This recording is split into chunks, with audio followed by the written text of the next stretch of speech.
அன்பான மக்களே, நம்மளோட சுவாமி கிட்ட இருந்து செம்ம அப்டேட் வந்திருக்குங்க.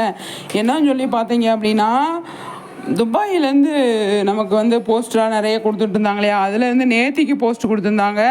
இன்றைக்கி நிறைய 4 பிக்சர் வந்து கொடுத்துருக்காங்க. பார்க்குறதுக்கு அவ்வளோ சூப்பராக இருக்குங்க, செம்மையாக இருக்குது அப்படின்னு தான் சொல்லணும். அந்தளவுக்கு செம்மையாக இருக்குது அப்படிங்கிறதான்.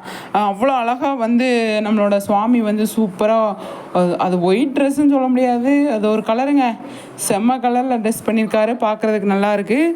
நிறைய விஷயங்கள் நமக்காக கொடுத்துட்டே இருக்காங்க. ஆனால் துபாயிலேருந்து ஏதோ பெருசாக இருக்குது, சம்பவம் பண்ணியிருக்காங்க அப்படிங்கிறது தான். அது என்ன அப்படிங்கிறத நம்ம வெயிட் பண்ணி தான் பார்க்கணும். அந்த அளவுக்கு ஏதோ பண்ணியிருக்காங்க அப்படிங்கிறதான் இல்லையா, நிறைய பண்ணியிருக்காங்க. அதில் என்னெல்லாம் இனிமேல் வருது அப்படிங்கிறத நம்ம வெயிட் பண்ணி தான் பார்க்கணும். செம்மையாக இருக்குங்க, பிக்சர் பார்க்குறதுக்கு அவ்வளோ அழகாக இருக்குது அப்படின்னு தான் சொல்லணும். ஆனால் இது 1 மணி நேரத்துக்கு மேலே ஆச்சு, நான் லேட்டாக தான் பார்த்தேன். அப்போ தான் வந்து பார்த்தா செம்ம பிக்சருங்க, அவ்வளோ அழகாக இருக்குது பார்க்குறதுக்கு, அவ்வளோ சூப்பராக இருக்குது அப்படின்னு தான் சொல்லணும். எனக்கு சுவாமி அது பண்ணி செம்ம